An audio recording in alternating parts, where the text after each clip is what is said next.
Community radio ബെൻസിൽ ഇപ്പോൾ അറിവിൻ്റെ ലോകം തയ്യാറാക്കി അവതരിപ്പിക്കുന്നത് അരുൺ സ്റ്റീഫൻ. സാങ്കേതിക സഹായം ബോണി ജെ ബേസു. നമസ്കാരം എല്ലാ മാന്യ ശ്രോതാക്കൾക്കും അറിവിൻ്റെ ലോകത്തിലേക്ക് സ്വാഗതം. ഇന്ന് ഇന്ത്യയുമായിട്ട് ബന്ധപ്പെട്ട് വരുന്ന, എന്നാൽ ഇന്ത്യയുടെ തൊട്ട് അയൽരാജ്യവുമായിട്ടുള്ള പാകിസ്ഥാനുമായിട്ട് ബന്ധപ്പെട്ട് വരുന്ന ഒരു ചോദ്യവും ഇന്ത്യയുമായി ബന്ധപ്പെട്ട് വരുന്ന കേരളവുമായി ബന്ധപ്പെട്ട് വരുന്ന ചോദ്യങ്ങളുമൊക്കെയാണ് അറിവിൻ്റെ ലോകത്തിൽ ഉൾപ്പെടുത്തിയിരിക്കുന്നത്. ആദ്യത്തെ ചോദ്യം, മാപ്പിള സമരവുമായി ബന്ധപ്പെട്ട് വധിക്കപ്പെട്ട മലബാറിലെ ബ്രിട്ടീഷ് കളക്ടർ. ഇത് പൊതുവിൽ ചോദിച്ചു വരുന്ന ഒരു ചോദ്യമാണ്. പലപ്പോഴും പല എക്സാമുകളിലും ഒരുപാട് ചോദിച്ചിട്ടുള്ള ഒരു ചോദ്യമാണ്. മാപ്പിള സമരവുമായി ബന്ധപ്പെട്ട് വധിക്കപ്പെട്ട മലബാറിലെ ബ്രിട്ടീഷ് കളക്ടർ ആരാണ്? അദ്ദേഹത്തിന്റെ പേര് എന്താണ്? ഉത്തരം HV കൊനോലിയാണ് മാപ്പിള സമരവുമായി ബന്ധപ്പെട്ട് വധിക്കപ്പെട്ട മലബാറിലെ ബ്രിട്ടീഷ് കളക്ടർ.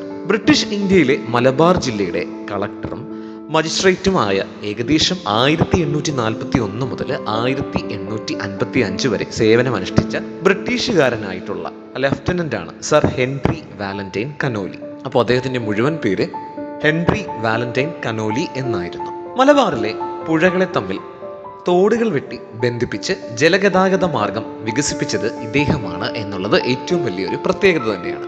അതിനോടൊപ്പം തന്നെ അദ്ദേഹത്തിന്റെ ജനനം 1806 ഡിസംബർ മാസം 5-നാണ്. അദ്ദേഹം അന്തരിച്ചത് 1855 സെപ്റ്റംബർ മാസമാണ്. നിലമ്പൂരിലെ കനോലി തേക്ക് തോട്ടം വെച്ച് പിടിപ്പിച്ചതും ഇദ്ദേഹത്തിന്റെ നേതൃത്വത്തിൽ തന്നെയാണ് എന്നുള്ളതും ചരിത്രമാണ്. 1855 കോഴിക്കോട് വെസ്റ്റ് ഹില്ലിലെ സ്വവസതിയിൽ വെച്ചിട്ടാണ് അദ്ദേഹം ചില ബ്രിട്ടീഷ് അധിനിവേശ വിരുദ്ധ പോരാളികളാൽ ദാരുണമായിട്ട് കൊല ചെയ്യപ്പെടുന്നത്. കൂടാതെ ഏലത്തൂർ പുഴയെയും കല്ലായി പുഴയെയും ബന്ധിപ്പിച്ച് 1848 പൂർത്തിയായ കനോലി കനാല് ഇവിടുത്തെ വികസനത്തിന് ഒട്ടേറെ സംഭാവനകൾ നൽകിയിട്ടാണ് അദ്ദേഹം അന്തരിക്കുന്നത്. അക്രമിയായ കളക്ടർ എന്നതിലുപരി വികസന പ്രേമിയായ ബ്രിട്ടീഷ് ഉദ്യോഗസ്ഥനായിട്ടാണ് കേരള ചരിത്രത്തിൽ അദ്ദേഹം അറിയപ്പെടുന്നത് എന്നും മറ്റൊരു പ്രത്യേകത തന്നെയാണ്. അപ്പോൾ മാപ്പിള സമരവുമായി ബന്ധപ്പെട്ട് വധിക്കപ്പെട്ട മലബാറിലെ ബ്രിട്ടീഷ് കളക്ടർ ആരായിരുന്നു എന്ന ചോദ്യത്തിന്റെ ഉത്തരമാണ് HV കനോലി അഥവാ HV കനോലി എന്ന പേരിൽ അറിയപ്പെടുന്ന lieutenant sir Henry Valentine Conolly. അപ്പോൾ അദ്ദേഹത്തിന്റെ മുഴുവൻ പേരാണ് lieutenant sir Henry Valentine Conolly എന്നത്. ഇനി അടുത്ത ചോദ്യത്തിലേക്ക് പോവാം. ദർശനമാല അല്ലെങ്കിൽ ദർശനമാലയുടെ കർത്താവായിട്ടുള്ള വ്യക്തി.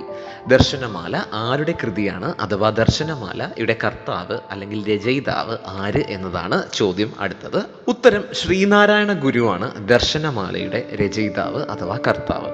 ശ്രീനാരായണ ഗുരു എന്ന് പറയുമ്പോൾ ആധുനിക ഭാരതം കണ്ട ഏറ്റവും വലിയ തത്വചിന്തകൻ, മഹാനായിട്ടുള്ള സന്യാസി വര്യൻ എന്നീ നിലകളിലൊക്കെ വളരെയധികം പ്രശസ്തനായിട്ടുള്ള ഒരു വ്യക്തിയാണ് ശ്രീനാരായണ ഗുരു. കേരള നവോത്ഥാന ചരിത്രത്തിലെ അതുല്യനായിട്ടുള്ള സാമൂഹിക പരിഷ്കർത്താവ് എന്ന നിലയിലും പ്രശസ്തനായിട്ടുള്ള വ്യക്തിയാണ് ശ്രീനാരായണ ഗുരു.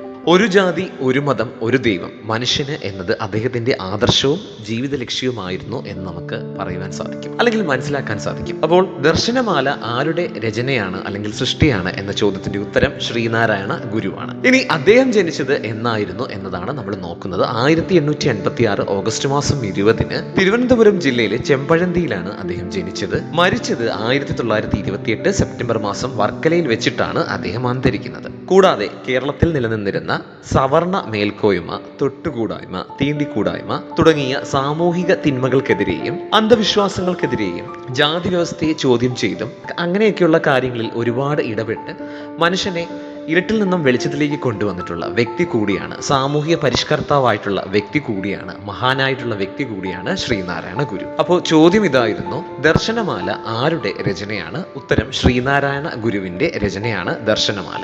അടുത്ത ചോദ്യത്തിലോട്ട് പോവാം. താഷ്കെന്റ് കരാർ ഒപ്പുവെച്ച പാകിസ്ഥാൻ പ്രസിഡന്റ്. ചോദ്യം ഇതാണ്, താഷ്കെന്റ് കരാർ ഒപ്പുവെച്ച പാകിസ്ഥാൻ പ്രസിഡന്റ് ആരായിരുന്നു? ഉത്തരം അയൂബ് ഖാനാണ് താഷ്കെന്റ് കരാർ ഒപ്പുവെച്ചിട്ടുള്ള പാകിസ്ഥാൻ പ്രസിഡന്റ്. ഉത്തരത്തിലേക്ക് പോവാം. ഉത്തരം അയൂബ് ഖാനാണ്. പാകിസ്ഥാനിലെ മുൻ പ്രസിഡന്റ് ആയിരുന്ന വ്യക്തിയാണ് അയൂബ് ഖാൻ. ജനനം 1907 മെയ് മാസം 14-ന് പാകിസ്ഥാനിലാണ് അദ്ദേഹം ജനിച്ചത്. മരിച്ചത് 1974 ഏപ്രിൽ മാസം ആണ് അദ്ദേഹം അന്തരിക്കുന്നത്. പാകിസ്ഥാനിലെ തന്നെ ഇസ്ലാമാബാദിൽ വെച്ചിട്ടാണ് അദ്ദേഹം അന്തരിച്ചത്. കൂടാതെ 1958 ഒരു അട്ടിമറിയിലൂടെ ഇസ്കന്ദർ മിർസയിൽ നിന്ന് പ്രസിഡന്റ് സ്ഥാനം പിടിച്ചെടുത്ത ഒരു സൈനിക ജനറൽ കൂടിയായിരുന്നു അദ്ദേഹം എന്ന് നമുക്ക് അദ്ദേഹത്തിന്റെ ജീവചരിത്രം മനസ്സിലാക്കുമ്പോൾ അല്ലെങ്കിൽ ജീവചരിത്രം വായിക്കുമ്പോൾ മനസ്സിലാക്കാൻ സാധിക്കും. ഇനി ധാരാളം ദേശീയ ബഹുമതികളും കോമൺവെൽത്ത് ബഹുമതികളും ലഭിച്ചിട്ടുള്ള വ്യക്തിത്വം കൂടിയാണ് അദ്ദേഹം. ഇനി അവയിൽ ഒന്ന് രണ്ടെണ്ണം പറയാം. UK നിന്ന് order of saint Michael and saint George എന്ന ബഹുമതിയും മലയയിൽ നിന്ന് ഓർഡർ ഓഫ് ദ ബഹുമതിയും ലഭിച്ചിട്ടുള്ള വ്യക്തി കൂടിയാണ് അദ്ദേഹം എന്ന് നമുക്ക് മനസ്സിലാക്കാൻ സാധിക്കും. അപ്പോൾ താഷ്കെന്റ് കരാർ ഒപ്പുവെച്ചിട്ടുള്ള പാകിസ്ഥാൻ പ്രസിഡന്റ് ആരായിരുന്നു എന്ന ചോദ്യത്തിന്റെ ഉത്തരമാണ് അയൂബ് ഖാൻ. ഇനി ഇന്ത്യൻ സംസ്ഥാന മുഖ്യമന്ത്രിയായ ആദ്യത്തെ ദളിത് വനിത. ചോദ്യം ഒരിക്കൽ കൂടി പറയാം. ഇന്ത്യൻ സംസ്ഥാനത്തിന്റെ മുഖ്യമന്ത്രിയായിട്ടുള്ള ആദ്യത്തെ ദളിത് വനിത ആരായിരുന്നു എന്നതാണ് അടുത്ത ചോദ്യം. ചോദ്യം ഒരിക്കൽ കൂടി പറയാം. ഇന്ത്യൻ സംസ്ഥാന മുഖ്യമന്ത്രിയായിട്ടുള്ള ആദ്യത്തെ ദളിത് വനിത. ഉത്തരം മായാവതിയാണ് ഇന്ത്യൻ സംസ്ഥാനത്തിന്റെ മുഖ്യമന്ത്രി ആയിട്ടുള്ള ആദ്യത്തെ ദളിത് വനിത. മായാവതി എന്ന് പറയുമ്പോൾ ഉത്തർപ്രദേശ് മുൻ മുഖ്യമന്ത്രി, ലോക്സഭാ അംഗം, രാജ്യസഭാ അംഗം എന്നീ നിലകളിൽ പ്രവർത്തിച്ച മുതിർന്ന BSP നേതാവാണ്. ബെഹൻജി എന്ന പേരിൽ അറിയപ്പെടുന്ന മായാവതി. അപ്പോൾ മായാവതിയുടെ പാർട്ടി ഏതാണ് എന്ന ചോദ്യത്തിന്റെ ഉത്തരമാണ് BSP. അവരറിയപ്പെടുന്ന അപരനാമം ബെഹൻജി എന്ന പേരിലാണ് അവരറിയപ്പെടുന്നത്. ഉത്തർപ്രദേശ് മുൻ മുഖ്യമന്ത്രിയായിരുന്നു, ലോക്സഭാ അംഗമായിരുന്നു, രാജ്യസഭാ അംഗമായിരുന്നു. ജനനം 1956 ജനുവരി മാസമാണ്. ന്യൂഡൽഹിയിൽ അവർ ജനിച്ചു. പാർട്ടി ബഹുജൻ സമാജ് പാർട്ടിയാണ് അവരുടെ പാർട്ടി എന്ന് പറയുന്നത്. BSP എന്ന ചുരുക്കപ്പേരിലാണ് പാർട്ടി അറിയപ്പെടുന്നത്. കൂടാതെ ബഹുജൻ സമാജ് പാർട്ടിയുടെ BSP ദേശീയ പ്രസിഡന്റാണ് അവർ. എളിയ ജീവിതത്തിൽ നിന്നുള്ള മായാവതിയുടെ ഉയർച്ചയെ ഇന്ത്യയുടെ മുൻ പ്രധാനമന്ത്രി PV നരസിംഹറാവു ജനാധിപത്യത്തിന്റെ അത്ഭുതം എന്നാണ് വിശേഷിപ്പിച്ചത്. അപ്പോൾ ആരുടെ വളർച്ചയാണ് ഇന്ത്യയുടെ മുൻ പ്രധാനമന്ത്രി PV നരസിംഹറാവു ജനാധിപത്യത്തിന്റെ അത്ഭുതം എന്ന പേരിൽ വിശേഷിപ്പിച്ചത് എന്ന ചോദ്യത്തിന്റെ ഉത്തരം മായാവതിയാണ്. മായാവതി എന്ന് പറയുമ്പോൾ ഉത്തർപ്രദേശ് മുൻ മുഖ്യമന്ത്രിയാണ്. ഇന്ത്യൻ സംസ്ഥാന മുഖ്യമന്ത്രി ആയിട്ടുള്ള ആദ്യത്തെ ദളിത് വനിതയാണ്. ലോക്സഭാ അംഗമാണ്. ജനിച്ചത് 1956 പാർട്ടി ബഹുജൻ സമാജ് പാർട്ടിയാണ്. ബെഹൻജി എന്ന പേരിലൊക്കെയാണ് അവർ അറിയപ്പെടുന്നത്. ഇനി അടുത്ത ചോദ്യത്തിലോട്ട് പോകാം. ഇന്ത്യൻ സംസ്ഥാനങ്ങളിൽ മുഖ്യമന്ത്രി സ്ഥാനം ഏറ്റവും കൂടുതൽ വഹിച്ച വ്യക്തിത്വം. ഉത്തരം ജ്യോതി ബസുവാണ് ഇന്ത്യൻ സംസ്ഥാനങ്ങളിൽ മുഖ്യമന്ത്രി സ്ഥാനം ഏറ്റവും കൂടുതൽ കാലം വഹിച്ച വ്യക്തിത്വം. ജ്യോതി ബസു പശ്ചിമ ബംഗാളിൽ നിന്നുള്ള കമ്മ്യൂണിസ്റ്റ് പാർട്ടി പ്രവർത്തകനായിട്ടുള്ള വ്യക്തിത്വമാണ്. ജനനം 1914 ജൂലൈ മാസം 8 കൊൽക്കട്ടയിൽ. ഇന്ത്യൻ മാർക്സിസ്റ്റ് സൈദ്ധാന്തികൻ, കമ്മ്യൂണിസ്റ്റ് പ്രവർത്തകൻ എന്നീ നിലകളിൽ വളരെയധികം പ്രശസ്തനായിട്ടുള്ള വ്യക്തി. 1977 മുതൽ 2000 വരെയുള്ള കാലയളവിൽ പശ്ചിമ ബംഗാളിന്റെ 6ാമത്തെയും ഏറ്റവും കൂടുതൽ കാലം മുഖ്യമന്ത്രിയായി സേവനമനുഷ്ഠിച്ച വ്യക്തി എന്ന ഖ്യാതി നേടിയിട്ടുള്ള വ്യക്തിത്വം ആണ് അദ്ദേഹം. ഉത്തരം ജ്യോതി ബസുവാണ്. ഇന്ത്യയിലെ ഏറ്റവും കൂടുതൽ കാലം സേവനം അനുഷ്ഠിച്ച മുഖ്യമന്ത്രിയായി അറിയപ്പെടുന്ന അല്ലെങ്കിൽ മുഖ്യമന്ത്രിയായിട്ട് സേവനം അനുഷ്ഠിച്ച വ്യക്തിത്വമാണ് ജ്യോതി ബസു.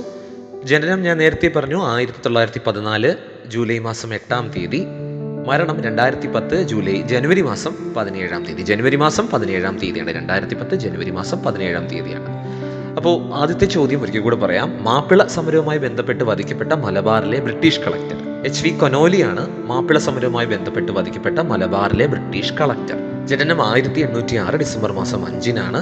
ഇനി അടുത്ത ചോദ്യത്തിലോട്ട് പോകാം. ദർശനമാല ആരുടെ കൃതിയാണ് അല്ലെങ്കിൽ ആരുടെ രചനയാണ്? ഉത്തരം ശ്രീനാരായണ ഗുരുവിൻ്റെയാണ്.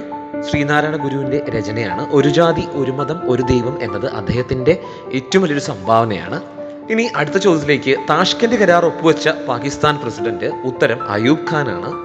ഇന്ത്യൻ സംസ്ഥാനത്തെ മുഖ്യമന്ത്രിയായ ആദ്യത്തെ ദളിത് വനിത ആര്? ചോദ്യത്തിന്റെ ഉത്തരം മായാവതിയാണ്. ബെഹൻജി എന്ന പേരിലാണ് അവർ അറിയപ്പെടുന്നത്. BSP ആണ് പാർട്ടി. ഇന്ത്യൻ സംസ്ഥാനങ്ങളിലെ ഏറ്റവും കൂടുതൽ കാലം മുഖ്യമന്ത്രി സ്ഥാനം വഹിച്ച വ്യക്തിത്വം. ഉത്തരം ജ്യോതി ബസു ആണ്. ജനനം 1914 ജൂലൈ മാസം 8-ന്. മരണം 2010 ജനുവരി മാസം 17-ന്. Communist പ്രവർത്തകനായിരുന്നു, Marxist സൈദ്ധാന്തികനായിരുന്നു. 1977 മുതൽ 2000 വരെ പശ്ചിമ ബംഗാളിന്റെ 6ാമത്തെയും, ഇത് നമ്മൾ ഏറ്റവും കൂടുതൽ ശ്രദ്ധിക്കേണ്ട കാര്യമാണ്, 6ാമത്തെയും ഏറ്റവും കൂടുതൽ കാലം മുഖ്യമന്ത്രിയായി സേവനമനുഷ്ഠിച്ച വ്യക്തിത്വമാണ്. അപ്പോൾ ഇന്നത്തെ ചോദ്യങ്ങളും ഉത്തരങ്ങളും എല്ലാവർക്കും ഇഷ്ടപ്പെട്ടു എന്ന പ്രതീക്ഷയിൽ ഇതുപോലെയുള്ള ചോദ്യങ്ങളുമായി കേട്ടുമുട്ടാം. അതുവരെ നന്ദി, നമസ്കാരം. കമ്മ്യൂണിറ്റി റേഡിയോ ബെൻസിയറിൽ നിങ്ങൾ ഇതുവരെ കേട്ടത് അറിവിന്റെ ലോകം. തയ്യാറാക്കി അവതരിപ്പിച്ചത് അരുൺ സ്റ്റീഫൻ. സാങ്കേതിക സഹായം ബോണി ജെ ബേസിൽ.